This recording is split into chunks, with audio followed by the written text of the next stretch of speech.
Hello, I'm Stanley Lucian. Welcome to the HTS Epoll. It's your opportunity to weigh in on the most pressing issues of the day. Global trade policies, such as President Trump's U.S. tariff hikes, are having a wide-ranging impact across the globe. Proponents in the U.S. of these Trump-era tariffs argue they protect U.S. domestic industries and could encourage local U.S. production. However, critics point out that these measures could lead to a ripple effect of higher prices for consumers, especially in countries that rely heavily on imports. For St. Lucians, this creates a complex situation where the potential for some economic shifts is outweighed by the direct financial burden of paying more for goods purchased from U.S. retailers. The question for many is how to navigate a global market where the actions of one country have a direct impact on the cost of living at home. So we ask, considering the recent U.S. global trade tariffs, are you concerned about the rising costs of goods you buy online? We took to the streets to get your opinion, and here's what you had to say. Well, I basically think it's a very tough decision to make as a president to impose that on the entire world, especially the third world countries will feel the impact of that, especially those that shop online frequently. It will be a problem for them because most of those big companies, they do the trading online now and that's what everybody is into. So the tariff will affect a lot of us, especially the Caribbean people, the third world countries. It will be tough on us. Les tarifs là étant laissés payer en la terre, ça va affecter la terre. Nous Caribbean cette ici, il va affecter nous aussi.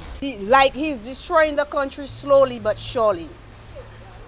Deep down, I think he should think of what he's doing and before he reacts, because there are people out there, his children, his grandchildren, his family. Whatever he's doing, it impacts on them. And also the Caribbean countries, they will be affected by what Trump is doing because a lot of people are shopping online. And I feel sorry for what is going on, but we have to try to figure out what we could do to fix this thing, which I don't know what we can do. It will definitely impact all the countries in the world because the Caribbean people shop online, including St. Lucia, so it must have a big impact on us. What Trump is trying to do is to get all the American companies around the world to come back to America. Definitely it's a big impact on us. It's a concern because as you can see, in the shelves we're actually missing some products and it seems like it's getting worse. So what I would say or suggest to that is food security. Prime Minister, let's start doing it now. All them empty lands we have in St. Lucia, let's start doing something about it and food security, just in case, because you never know what's next. Surely shopping online and stuff like that will impact all of us right here in the Caribbean, in St. Lucia especially, because you know a lot of people like to order their stuff and people like foreign stuff.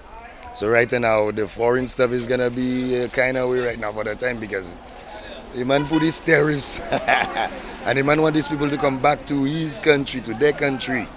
So that's what it's all about. So we have to be looking out for ourselves. Well, I think that is a very selfish move by Mr. Trump, man.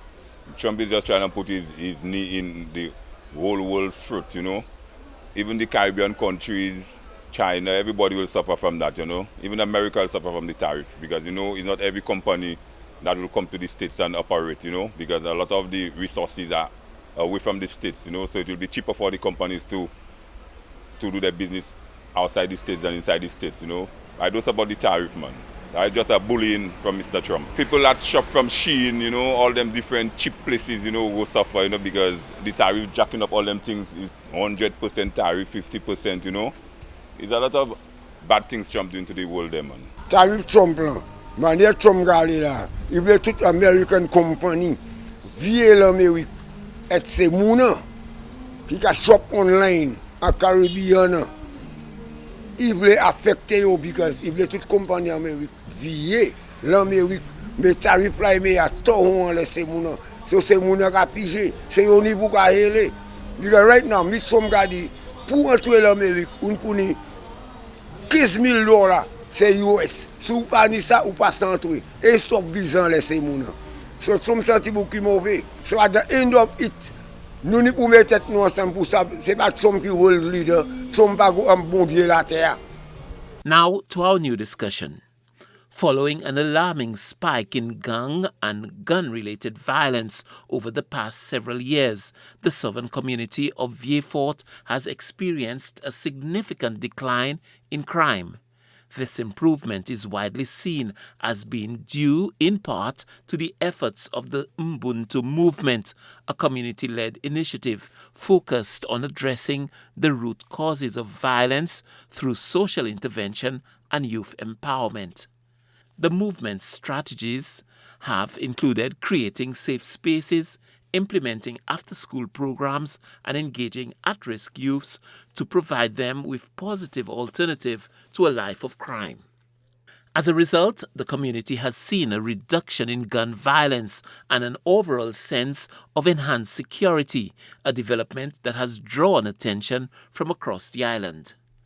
The perceived success of the UBUNTU movement has prompted a broader conversation about how to combat similar challenges in other urban areas.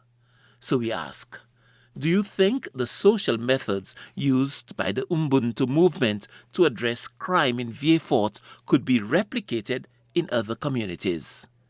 Remember, our Epoll team is always on the go to get your responses as well. Watch the HTS News Force from 7 p.m.